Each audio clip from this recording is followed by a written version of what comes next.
დათა თუთაშხია. ვინ დაწერა დათა თუთაშხია? აი, წიგნი. ამ წიგნში აღწერილი არის მეგრელების მენტალიტეტი. ისე ზუსტად რომ გაგიკვირდება, ვისი დაწერილია ეს წიგნი? აქ წერია ჭაბუა ამირეჯიბი. მოდით განვიხილოთ ეს საკითხი.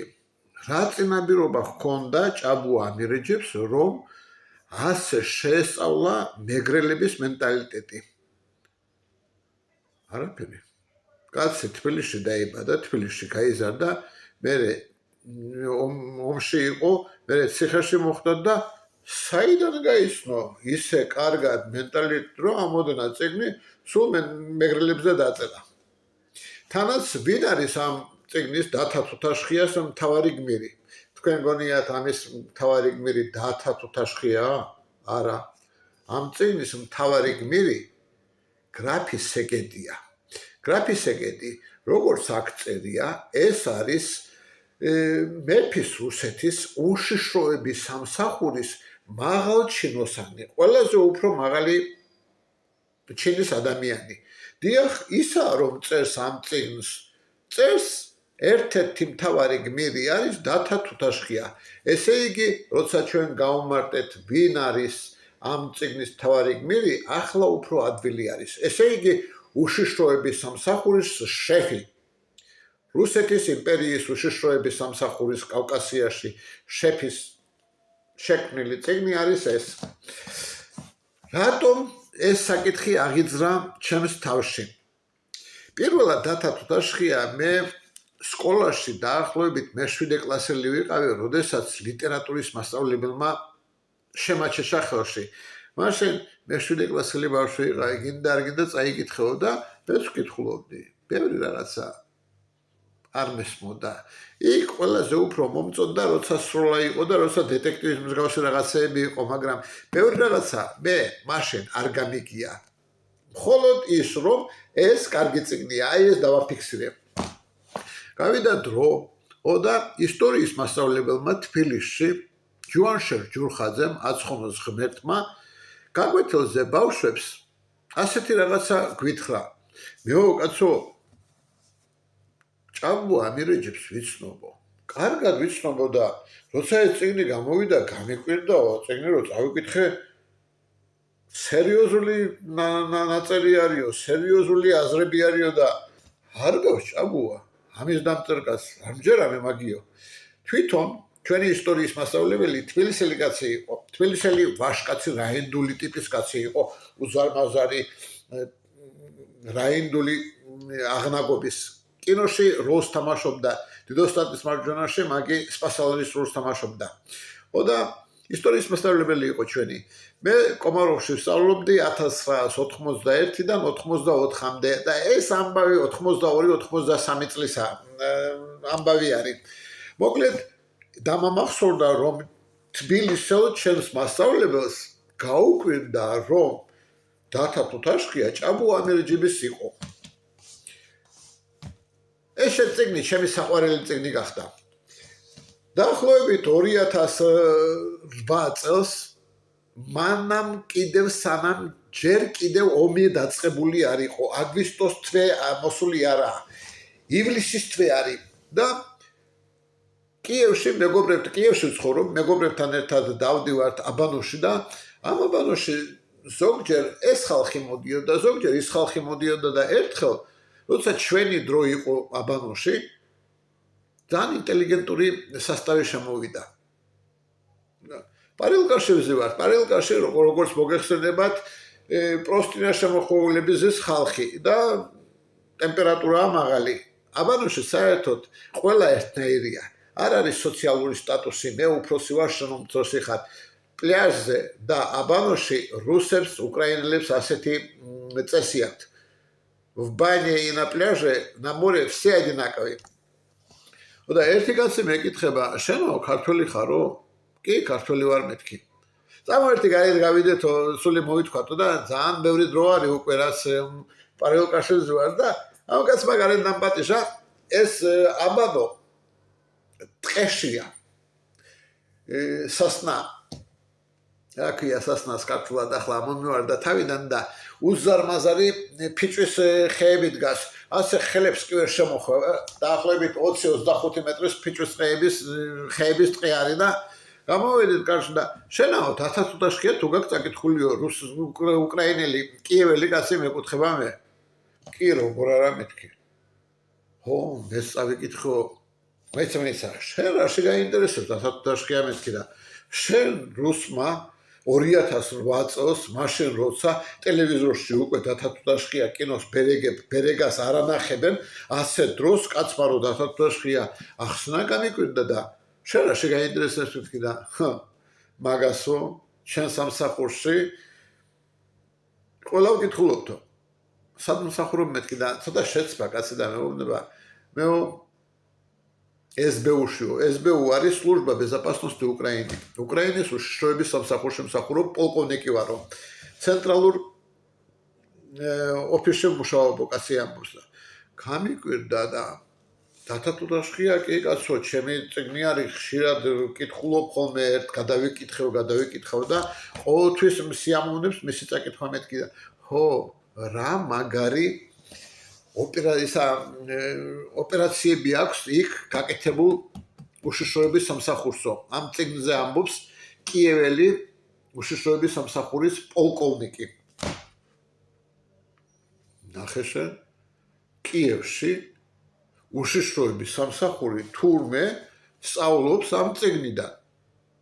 ძალიან გამიკვირდა, ხმარა მომიღია. ნახე უშიშროების სამსახურის მუშაობის მეთოდები ამ წიგნისგან დიდად არაა განსხვავებული, აქედან სწავლობენ. ხო და მაშინ მე არავითარი დასკვნები არ გამომიტანია.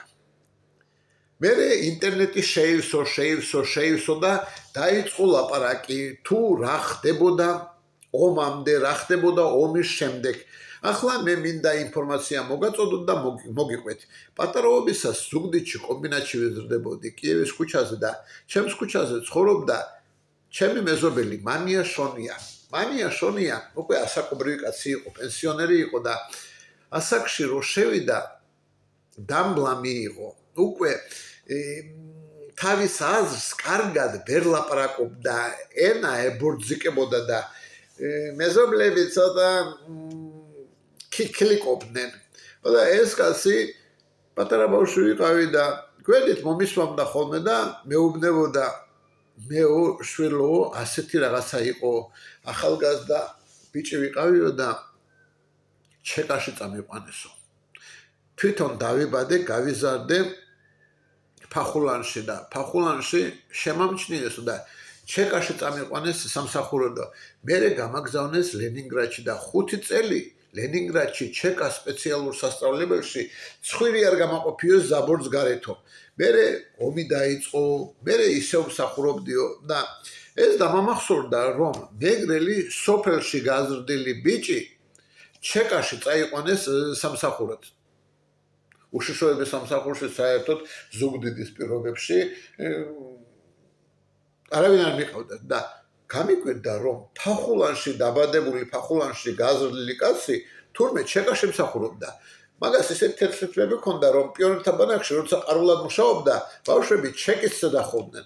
ჩეკისტი დაემთხვა, ერთი მხრიდან მართლა ჩეკისტი იყო და მეორე მეგრულად ჩეკისტი, თეთრიკისტი. ეს ყველაფერი კარგი. ახლა დაუბრუნდეთ ისე ჩვენ ამბებს.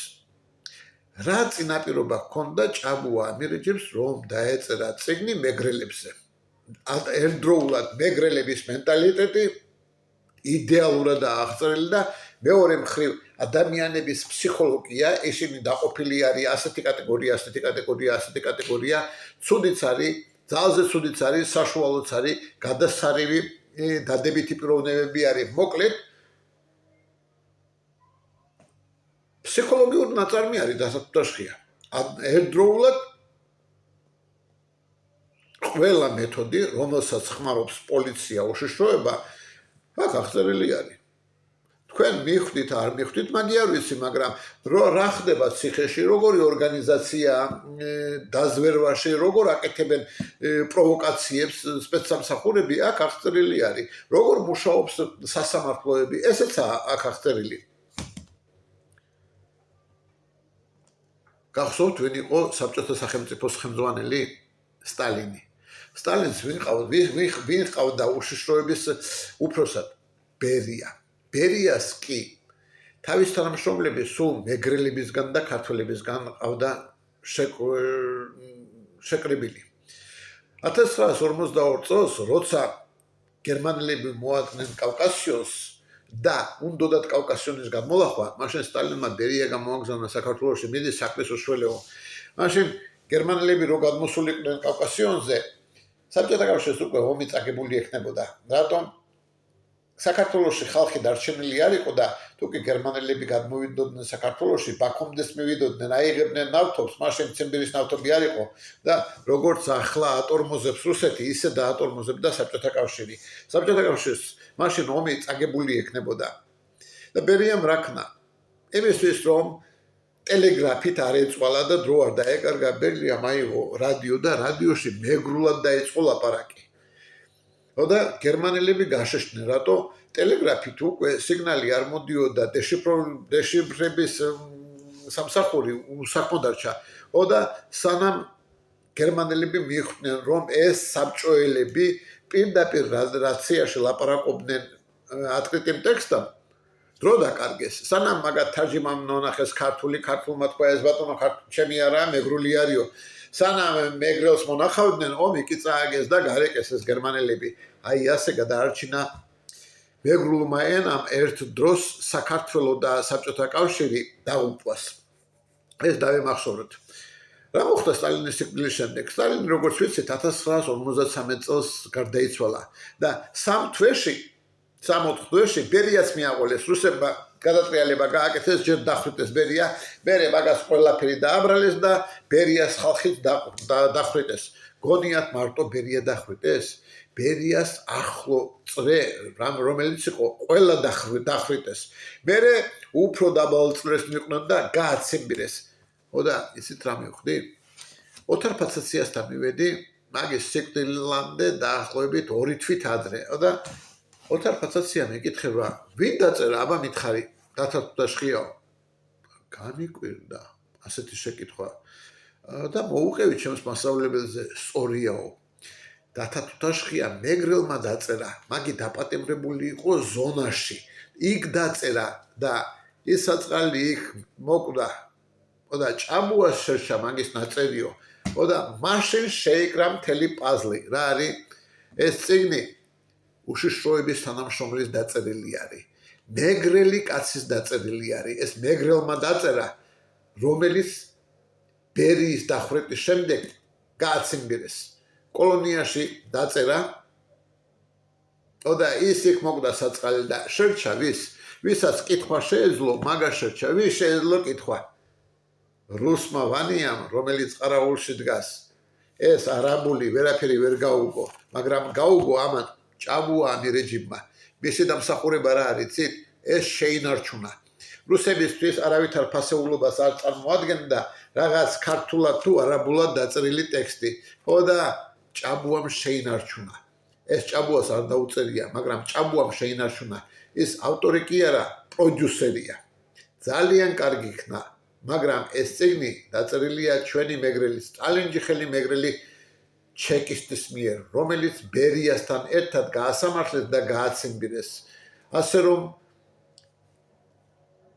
არ შეეძლო თბილისში გაზრდილ ჭაბუა ამირეჯებს დაეწერა მეგრელების მენტალიტეტზე ისეთი რაღაცა, რომელიც არ იცოდა.